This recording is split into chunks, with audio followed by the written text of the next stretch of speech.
Ohio State's going to Penn State, and if Ohio State loses, they're in big trouble, and they're not taking Bosa, their big stud. Is Ohio State, because I think Ohio State's one of the only Midwest team I've seen that can beat the Bamas, the Auburns, the Georgias, and the Clemsons. Yeah, I think Ohio State has established, at least for me, themselves as the second best team in the country. That's what I see. I think they're one of the rare teams that has the roster, the coaching acumen, the quarterback explosiveness, the offense that could actually compete with Alabama and give them a game. Yeah. That being said, this is not the scenario you want. To go into a really hostile environment in which they've struggled in the past, including losing their last time when they went out to play at Penn State, and that field, remember, the blocked field goal. And you do it without your best player, Bosa. And so now you don't have your best pass rusher / player, and you've got to go and you've got to face Trace McSorley, who is like Baker Mayfield light. He's like the diet Baker Mayfield. He is. His mentality is so good for Penn State. He just wills them down the field. He wills them to victories at time. He's undefeated at home as a starting quarterback. So it is not going to be an easy task for Ohio State, but I do think that they're going to win the game. So do I. And the reason is because Penn State's defense concerns me a little bit. Their offense has been great. Number 1 in the country in the scoring. They're 21 of 22 in red zone touchdown efficiency, which leads the country. All of that is great. You got to deal with Dwayne Haskins. I'm telling you, this Ohio State offense is one of the best Ohio State offenses I've seen in a long time. No. This is the best quarterback. This is the best quarterback talent Urban Meyer's ever had, including Alex Smith. This kid's the best talent he's ever had. J.T. Barrett, I loved. Chris Leak at Florida. These are good guys. They're college guys. This kid's an NFL quarterback. He's not ready to go now, but he'll play on Sundays. Pure quarterback acumen, he's the best Myers ever had, and that includes Tebow. And I think even Tebow would admit that. Yes. Tebow was a great competitor, and he was a great college football player, but this kid has immense talent. This kid's good enough to face Saban and beat him. He can he's an NFL thrower. I'm not saying he will. No, but yes, you can't be a sit in the pocket guy. This kid could beat Nick Saban if he got the right. Let me give love to a team. Now I know Brian Kelly yells and screams and it looks like a tomato. He's bright red and everybody bangs on him. But I got to tell you something. When I watch Notre Dame play, because I still think Michigan's good. Here's my prediction of the week. Notre Dame's going to thump Stanford, and Stanford's pretty good. I think we got to give credit to Brian Kelly here. Okay, small private school, religious overtones, academically tough. They passed the eyeball test. They got NFL dudes. You're not going to go that far giving excuses to a school that is one of the 2-3 greatest traditions in the history of college football. But I will tell you, yes, there are some things that are more difficult at Notre Dame than there are at other institutions. Going to school, yeah. Yeah, I mean, so listen, Stanford deals with that. Other people deal with that. But his decision, and I think it takes guts, to switch the quarterback has made them dramatically better. Oh, God, yes. Going from Brandon Wimbush to Ian Book, you could see it. They had not scored over 24 points in their first 3 games against just so-so opponents. Now, save for Michigan, obviously, defensively.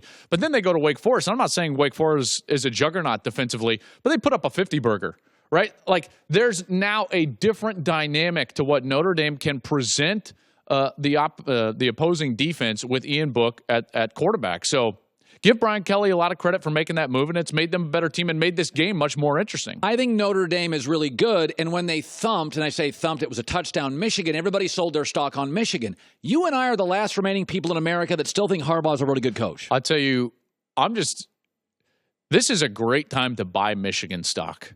This is a really, really good Michigan team. They play Northwestern. You're doing that game this weekend. Gus and I will do that game this weekend, 4:30 Eastern on Fox. This team defensively has a top 3 defense in the country, and offensively is way better than any of Harbaugh's teams that he's had so far. I get it. They did not play well against Notre Dame, and I completely understand that and give it to you. Now, it was a few big plays early. If you take the first quarter out of that, they actually were the better team during the course of that game. They did not complete the comeback. Shea Patterson is trying to get comfortable in a new situation, new game plan, new system, very recently has just been ruled eligible by the NCAA. I think all of that affected Michigan in that first game. You don't get a preseason in college. So. But guess where they're at? Right back to where they were to start the season. Number 14 in the AP poll. And you watch out. They've got Wisconsin coming up. They've got Michigan State coming up. Then they've got a bye. Then they're going to have Penn State. They've got these games where all of a sudden you're going to look up the beginning of November. And if they play to their potential, they're going to be a one-loss team that is 6th or 7th in the country. I'm just telling you, they've got that potential. Michigan is really, really good, and you should all start paying attention to what they're doing right now. By the way, I was talking about system quarterbacks, and everybody's saying Jared Goff's a system quarterback, and I'm like, no. Game manager means I'm limited as a play caller on what you can do. Okay. System quarterback, Joe Montana was in the West Coast offense. And Brett Favre, by the way, when he was out of Mike Holmgren's systems, 0 MVPs and 0 Super Bowls and a losing record. When I hear system quarterback, I'm like, oh, yeah, that's everybody that's won a Super Bowl. Well, I was going to say, isn't that every single great quarterback is a system quarterback? Every single quarterback is a system quarterback. I don't get I hear you. I'm defending, like, that's a good take. Like Jared Goff to me, I look at him, I'm like, yes, Sean McVay's got a system. You cannot win a Super Bowl on talent. No. Brett Favre. By the way, Dan Marino and Brett Favre are arguably the two greatest quarterback talents with Elway I've ever seen. Marino never won a Super Bowl, and Favre couldn't get there without Holmgren's system. Well, and I would even go to a different, I mean, we've seen immense talents like Jeff George go out there and not play well. Why? Because he had a hard time playing within a system. I bristle at this fact because, yes, if you're limited and you need to be a game manager, that's one thing. And we've seen guys like Alex Smith or so on and so on. And I understand that conversation. But even the great quarterbacks and the great talents have had to succumb to the system at times. Tom Brady is a system quarterback. Peyton Manning was the ultimate system quarterback. He had his system. The quarterback that utilizes his system to its fullest is going to win. So, yes, every quarterback should be trying as hard as they can to become the best system quarterback in that system that they possibly can, or else they won't win. It's just a silly explanation. Those that use that, if you are ever in an argument with one of your buddies and he was like, yeah, he's just a system quarterback, be like, good. And he's probably got a book. Yeah, that's right. Okay, give me your upset of the week because I think you're Looney Tunes on this. Well, it's not really an upset of the week. I'm just going, I was looking at all the ranked teams. And I'm thinking the ranked against ranked matchups this week. I like Stanford on the road. Now, let me tell you why. I'm going to take all this money I was going to bet against Baker Mayfield. I think I'm going to take it and bet it on. I think Notre Dame. By the way, soft last week. You totally hedged. Oh, look at me! I'm going to rip on Mayfield. Now I'm going to bet $1,000. I didn't know he was going to play. Weak. I didn't know he was going to play. That was weak. I should have called on Friday. I didn't know he was going to play. I bet $1,000 on Cleveland. Then he got in and I won because of him. I wouldn't have bet it. I would not have bet Cleveland. I should have worn a Mayfield jersey on today. Like you totally buried the lead. That's all we've been talking about for months is Mayfield. He goes out there, leads the Browns to their first victory in like 600 days, and you start with the Big Ten? That was weak. What are you doing? Listen, guys like you are out there. Oh, guys like me. Guys like me that are right? Guys like you come out and you're so high on Baker. I'll make you a deal.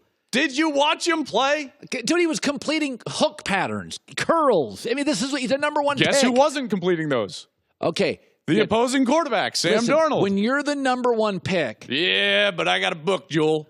I'm not going to give you plaudits, and I'm not going to give you a big back rub because, hey, 9-yard curl. You're the number one pick. He led a team to their first win in 600 days.